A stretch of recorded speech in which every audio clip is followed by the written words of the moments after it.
Right, విధంగా okay. మాట్లాడుతున్నారు, ఎంత ధైర్యం? సరే రాజు గారు మళ్ళీ చెప్పండి చూడండి మీరేం. అదే మీరు టాపిక్ వచ్చింది కాబట్టి ఈ మహాన్యూస్ చట్టం మీద దాడి రైట్. చేయడం నిజంగా కూడా ఏదైనా ఉంటే చట్టాన్ని లోబడే పని చేయాలి. చట్టాన్ని అతిక్రమించి చట్టాన్ని మన చేతిలో తీసుకోవడం, నేరం చేయడం అనేది ఖచ్చితంగా ఎవరు చేసినా శిక్ష అనుభవించాల్సిందే.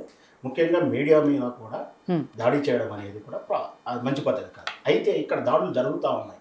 ఈ దాడి ఏంటంటే ఏబిఎన్ టీవీ మీదనో, సాక్షి టీవీ మీదనో, సారీ ఏబిఎన్ కాదు,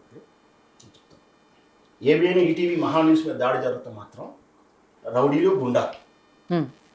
సాక్షి టీవీ మీదనో, టీ న్యూస్ మీదనో, మా వైఆర్ టీవీ మీదనో, మా న్యూస్ లైన్ శంకర్ మీద దాడి జరుగుతూ మాత్రం సంఘ సంస్కృతులు. ఇది జర్నలిజం కాదు.